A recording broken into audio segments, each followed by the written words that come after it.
A lot of people are quite scared of IT. How do I go into a PC? What is email? What's the internet? They see it as something quite alien, quite strange. They're afraid if they hit the keyboard, it's like it'll blow up. The anxiousness of wanting to be of today. Given that it's around so much, there must be a reason that they're not using it. If you haven't got access to technology these days, you are basically underprivileged.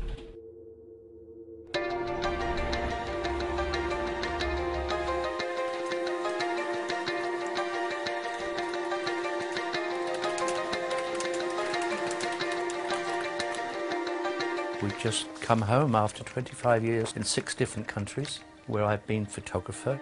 We had exhibitions all over the world. I wanted to learn a bit more about computers. Didn't know a thing. The hardest thing for me was the language. I hear people talk about a we. I have no idea what it means. The course I did was very good. Cropping, enlarging, changing the colour. Well, I'm just learning all that now. There's lots of media out there telling us to get online, and I think it's just overpowering. So if you can just at least demystify some of that information that's getting through to some of the students, I think they do feel empowered. Okay, so what I would recommend is we can... I started off, I couldn't even turn on a computer, so I started right from nothing. One of the things I liked about this course, it wasn't simply about targeting one specific audience. We had every age group, and that helped in the actual classes as well. I enjoy the wonderful world of the computer. When you get to a certain age, you think to yourself, oh, I'm old, I don't want to do this, I don't want to do that. But that is the worst thing you can do. The tutor was very friendly, and there were 8 other people who were in the same position as me.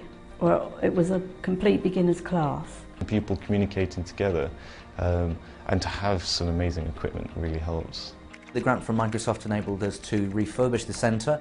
We had some quite old and temperamental equipment before, but the nice thing was having some new equipment, you know, the kind that people really want to use and want to get involved in using.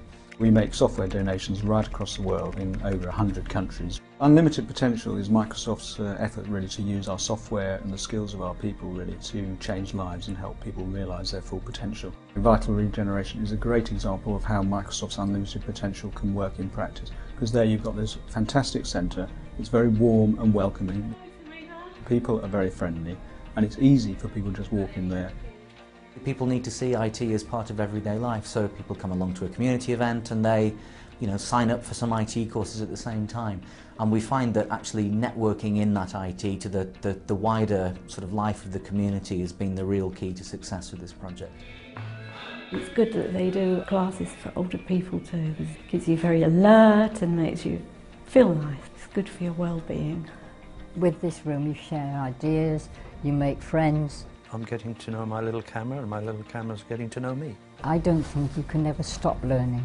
A place like that, it can give you confidence. With the computer, it's a whole new world, and I love it.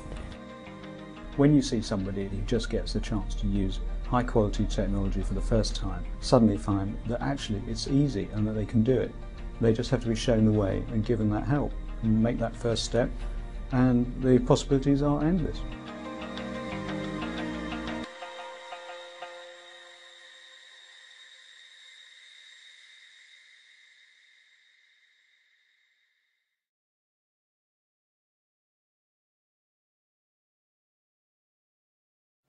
I'm delighted that the Charity Technology Trust has become a Race Online 2012 partner.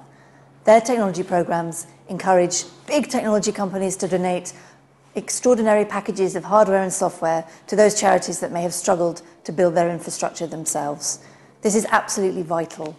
I've worked in the charity sector for a long time, and many of them cannot afford to have even basic computer infrastructure that would radically help the way they work. I'm also passionate about this because those charities are the same groups that are going to help bring some of the most socio-economically challenged people into the World Wide Web. So please sign up, please help the Charity Technology Trust do their work and become a partner of Race Online 2012. Thank you.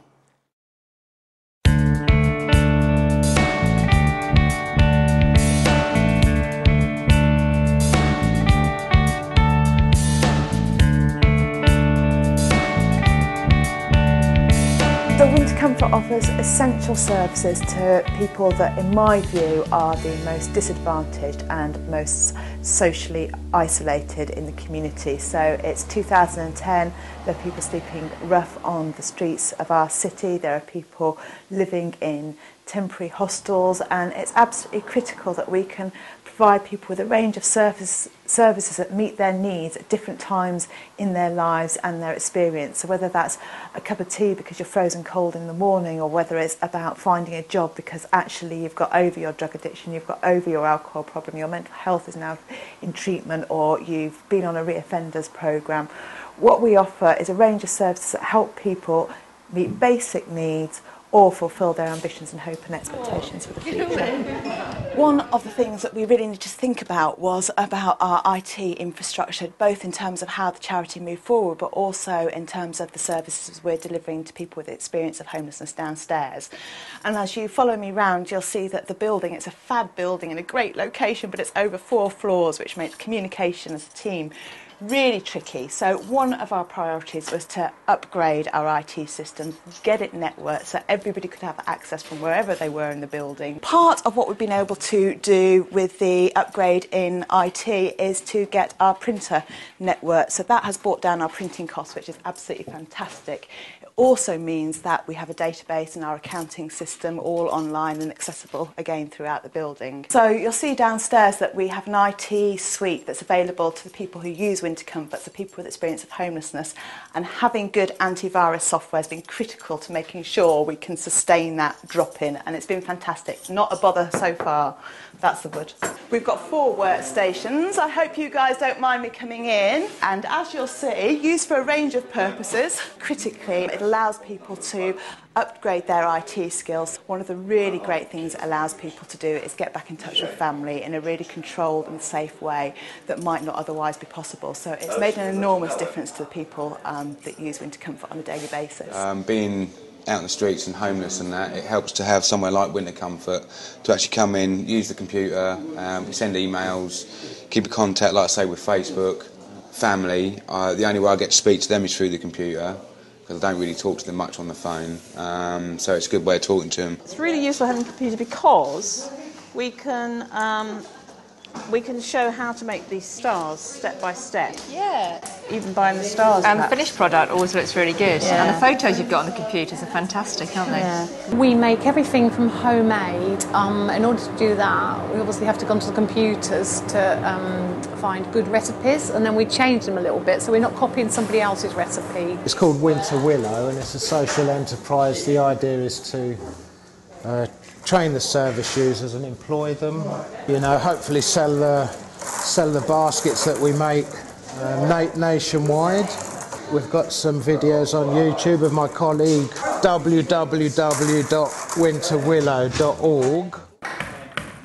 It's been a great, straightforward, very simple process. I go online, I see what's available, I log in, and the process has generally been concluded within 2 to 4 weeks. Whether it's getting in touch with family and friends, whether it's watching a film, whether it's redoing their CV, looking for jobs, it's a service that wouldn't normally be accessible to people with experience of homelessness, and it's something we've been able to make available from Charities Technology Trust.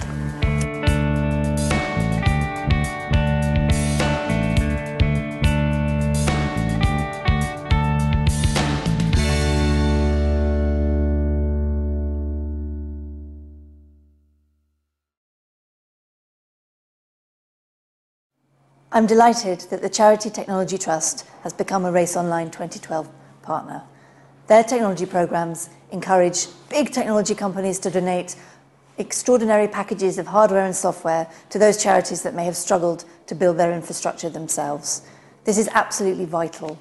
I've worked in the charity sector for a long time, and many of them cannot afford to have even basic computer infrastructure that would radically help the way they work. I'm also passionate about this because those charities are the same groups that are going to help bring some of the most socio-economically challenged people into the World Wide Web. So please sign up, please help the Charities Technology Trust do their work and become a partner of Race Online 2012. Thank you.